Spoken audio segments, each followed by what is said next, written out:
کله چې د یو واقع دې سره یاده شوه، کله چې د حنین موقع کې د فتح مکه موقع کې نبی علیہ السلام تالیف قلب دپاره د خلکو دلجویي دپاره ډېر عطایا هدایا هغه خلکو ته ورکړې کم چې لا مسلمانان شوي نو کافرانو ته، یا چې کم اوس مسلمان نشو دواړو ته، او چا چې د شروعات نه قربانۍ کړې وې انصارو هغې ته سم ورنه کړل. نو 8 کاله مسلسل جدوجهد، ځکه 8مه هجرۍ کې فتح مکه شوې ده. نو د انصارو بې پناه او بې تحاشه قربانۍ دي، مالی جانی هر قسمه. او دې کې چې کله د فصل کټۍ ټیم راغی نو عطا چاته وشوه چا چې سره څه لګېدلي نه دي یا لا خولم نه ده بېدلی. انسان طبیعت کې دا راځي. نبی علیہ السلام ته خبر ورسېده چې یا رسول الله انصار راجمع شوي دي او ګیلمن دي، خفه دي. څه وایي؟ وي دغه شانتې خبرې دي. نبی علیہ السلام د انصارو مشرانو ته، سعد بن عباده تعالی عنہ ته، سعد بن معاذ تعالی عنہ ته، غالبا کوم چې غټ غټ صحابو دغې مشرانو، نبی علیہ السلام ورته وفرمیل ما ته دا خبره ستاسو متعلق را رسېدلې ده، دا ټیک ده، تاسو خفه دی تقسیم ده. یا رسول الله ګیلم ده، نور خو خفګان زمونږ داسې حق نه کېږي، خو لازمي خبره ده، دا زمونږ کشرانو کړې ده، مونږ نه ده کړې. مشران څه وایي؟ یا رسول الله چې کوم زمونږ ځوانان دي دی دا قسمه خبرې کړې دي، مونږ نه دي کړې.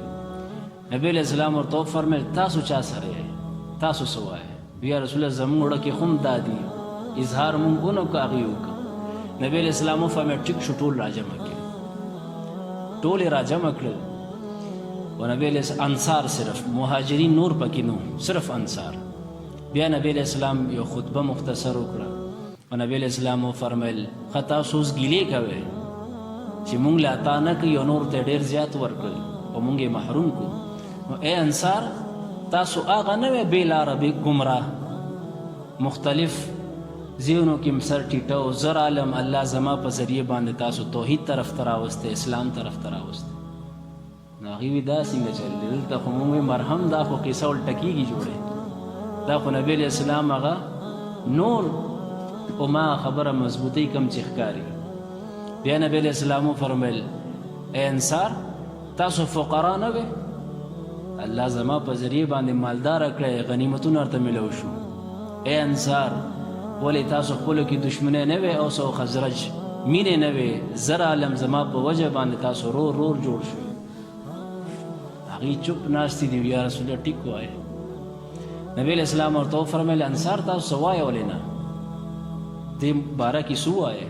یا تردید وکړئ یا تصدیق وکړئ. یا رسول الله ټیک وایه، همداسې مونږ غلط شو، تاسو ټیک وایه. بیا نبی علیہ السلام وفرمیل نه نه نه تاسو ته حق دی، دې ته وایي مشري. دې ته څه وایي؟ نن مونږ د مشرۍ دعوې ډېرې کوو، زه مشر یم، زه د کور مشر یم، زه جومات مشر یم، زه د قوم مشر یم، تبلیغي جماعت مشر یم. نوم راپسې لګېدلي خو خبرونه چې مشر څنګه یي. لکه موږ به اکثر ګیله ما د استادانو دا وه او هر ځای کې چې کوم مشران یم داتې ده. استادان مدرسه کې ټول زور ولګوي، مثال بیانوي، صحابه نبی علیہ السلام مخامخ داسې ادب سره به ناستو، صحابه به نبی علیہ السلام داسې خیال ساته. دغه پهلو ما باندې به نه هضمېده. دا خو داسې ښکاري چې نبی علیہ السلام نه اوس بلاړو څه کړي دي نه ده، او مفت کې ورته داسې صحابه میلو شوي، مفت کې میلو شوي. دا خو د نبی علیہ السلام حسن خلق او د نبی علیہ السلام کردار کشي کول دي، یعنی د هغې هغه سره انصاف نه دي کول. نبی علیہ السلام 13 سال نه 23 سال لګېدلی دي، او زه وایم 23 نه 63 سال. ځکه چې یو کس اوس 40 سال نه پس خو 40 سال کې خو نبوت میلو شو، وایي نبی علیہ السلام زندگی د نه مخکې ایثار ولا نه وه، قرباني ولا نه وه، اخو یو مسلسل خواري وه. نو ما دغه پهلو ما نه هضمېده، ځکه چې دې کې به استادانو خپل دلیل ګرځو چې لکه تاسو شاګردان یې نو زمونږ پیزار موچت کې او دسونه هغه په خپل مخونو باندې راښکې اوبه د هغې برکت دپاره. ما به ورته داسې نه ده، که موږ نه صحابه جوړول غواړئ د هغې په شان، نو خپله ړومبې څوک جوړ شي؟ که موږ نه امام ابو یوسف رحمت الله علیه د امام ابو حنیفه شاګردانو کې شمیرل کېږي.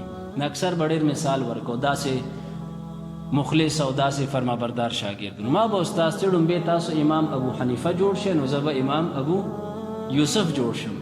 نو چې خبره کله ستاسو ته راشي تاسو وایئ دا خو ډېر 1400 صدي وروسته مونږ یو، نو شاګردان خو مونږ د دې زمانې یو که نه. نو نبی علیہ السلام سو فرمیل انصارو ته نه نه نه انصار خبره مخامخ ځان ته کېده ستاسو حق دی چې تاسو ووایئ او ګیله وکړئ چې یا رسول الله تاسو خو خپل قوم اوښ کړی د مکې نه او مونږ انصارو چې ستاسو مرسته مو وکړه. الله دې دغه اسوره نصیب کړي.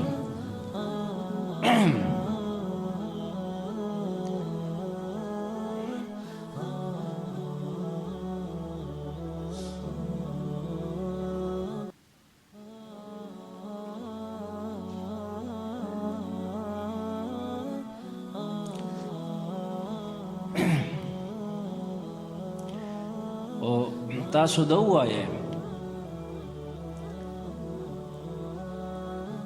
چې مونږ خپلې پیسې تاسو فقر حالت کې راغلی وی، محتاجي حالت کې راغلی وی، او مونږ چې مونږ خپل بچي خپل ځان خپل مال ستاسو باندې قربان کو ډالم جوړ کړو. او داسې یو دوه الفاظ نورو صحابه ټول په ژړا شو. نبی علیہ السلام وفرمیل که هجرت نه وی نو زما ارمان به چې زم انصارو د انصارو د جماعت نو او خلک په یو لاره روان شي او انصار په یو اړخ روان شي نو زه به ټول خلک پرېږدم زه به انصار سره. او بیا تاسو فرمیل چې نن نه پس مرګ او ژوند یو ځای دی، ژوند هم تاسو سره او مرګ هم تاسو سره، جدایي نشته. نو دې نه پس